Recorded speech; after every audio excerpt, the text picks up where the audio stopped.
I recently received a lot of comments and requests on how to create the animated characters I use on my YouTube thumbnails.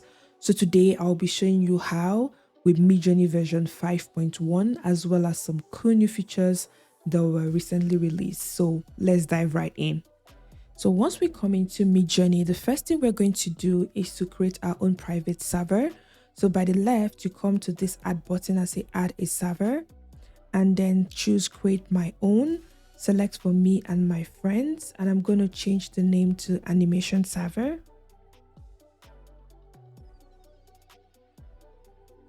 and click on create. Okay, so the private server has been created. The next thing that we need to do is to invite the Midjourney chatbot into the server. So here you could click on add your first app and click on check it out. At the very top, type in Midjourney and hit enter. And you could see the chatbot. You click on it and say add to server and click on continue. Select authorize. I am human and close. Then escape here. So you could see that the Midjourney chatbot has been invited to your private server. So another thing else is if you want to create different channels for different things you're creating, you could just come here and click on the plus icon and create a new channel. All right. So the first thing would be to set our Midjourney to be sure it's in version 5.1. So you click on your slash, then settings, then enter, then choose 5.1 if yours is not currently set to 5.1. Mine is set to 5.1, then we dismiss. The next thing would be is to show you the prompt that I use to create some of these characters. So we'll come in here and put in slash, then imagine. I'm going to paste the prompt. So this prompt, you can always modify it to suit what you want. So I said a cartoon boss lady with a beautiful afro hair. Then I described the glasses, the jacket, and the Afro-Caribbean influence. And I'm going to hit enter and wait for Midjourney to do its thing. Okay, so it's done generating the image. If you don't like any of these images that was generated, you could always click on the reroll button to generate another image, but for the sake of this tutorial we'll just go for the fourth image and we could upscale that image. For me, I've noticed that what has worked is you could always change or tweak the prompt to get the features that you're looking for.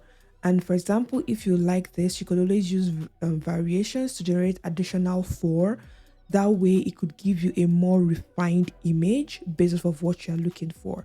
So we have this and I'm happy with it.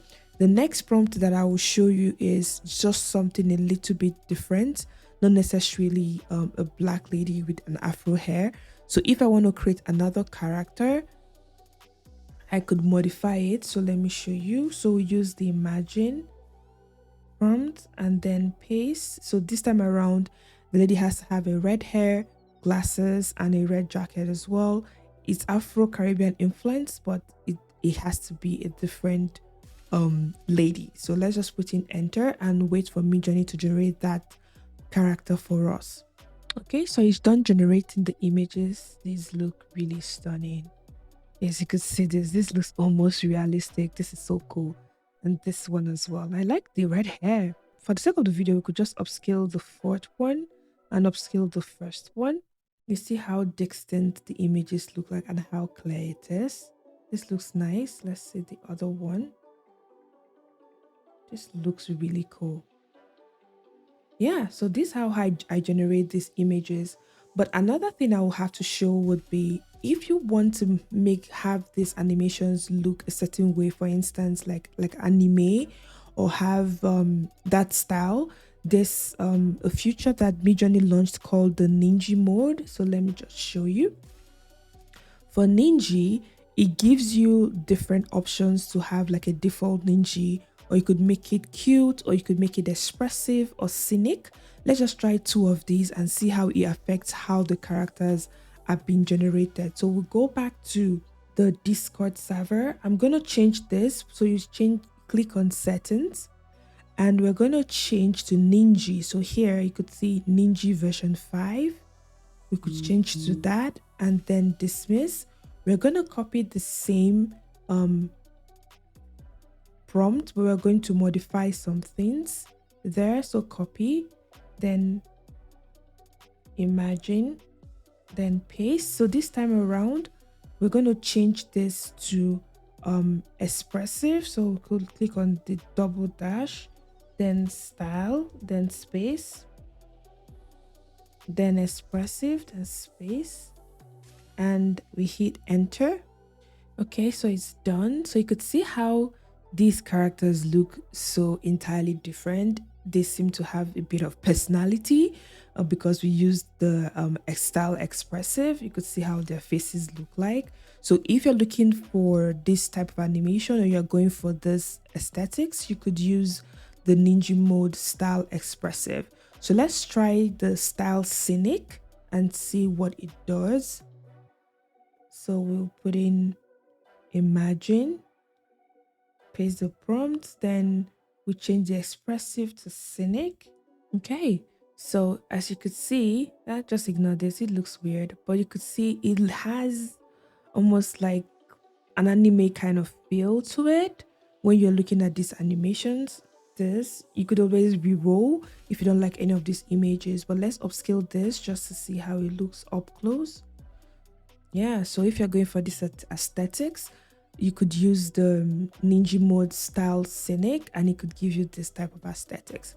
So if you're finding value in this video, please be sure to hit the like button and subscribe to join this community. So the next feature that I'll be showing you will be what is called permutations. So in terms of permutations are basically if you want to run multiple prompts at the same time, you could use a single prompt to do that. So let's use it as an example here. You could see a red, green, yellow bird. It's going to create 3 prompts simultaneously at the same time. So this is another example of an illustration for pineapple and this 4 birds. You could see how we generated the 4 at the same time. So let's see how that works. This is going to save you so much time. So let's change this back to Midjourney version 5.1 so we could continue what we're doing.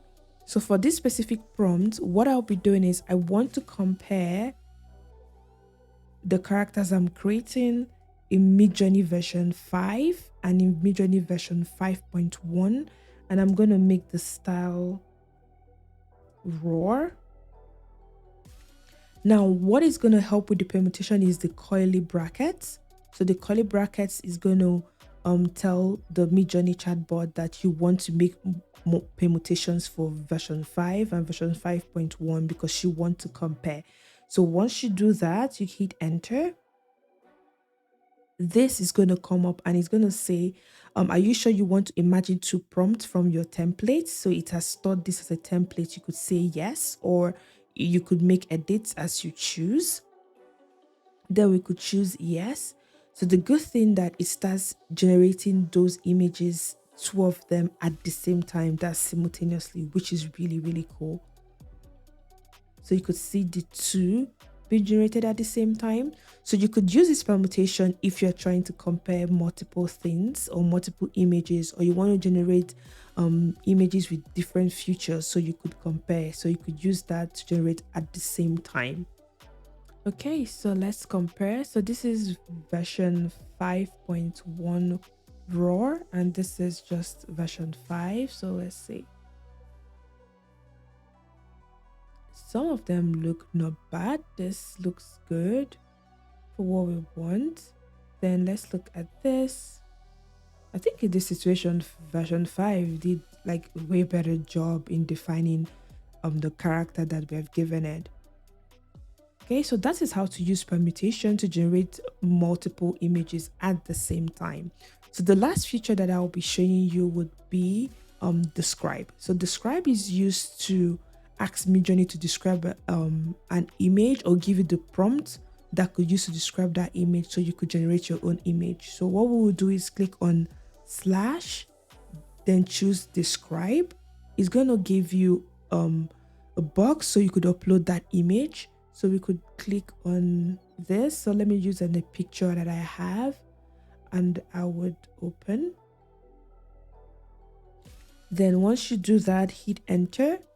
And what it's going to do is that it's going to generate 4 prompts for you with a description of what the image is saying, which is really cool. So if you have a specific image you want to pick out how the characters are working, you just use the describe function, upload it, and it gives you different prompts. So as you could see, and what you could do is, if you like a specific prompt, just click on the number and it will generate that prompt for you. So let's see.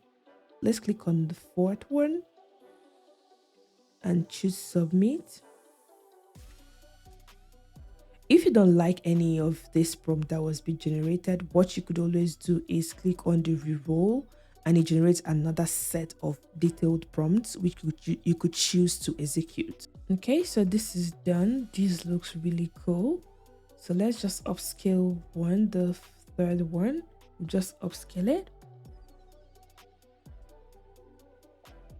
And that's how you use describe to help you create your prompt from an image, of any image of your type. So another last bonus tip that I'm going to show you is, if you also want to get inspiration or of what other people are doing within the Midjourney platform, you could always click on the web underneath the picture you have upscaled.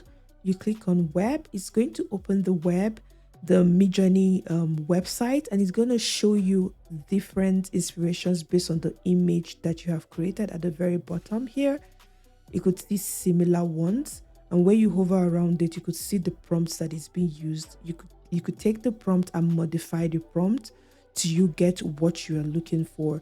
So this is another way that you could use to get the prompts, apart from using the describe feature. Yeah, so there you have it. This is how I create some of these characters. So if you have any questions, let me know in the comment section below, and please do not forget to hit the like button, subscribe, turn on the bell notification to know anytime I post a new video. Thank you so much for watching, and I will see you in the next one.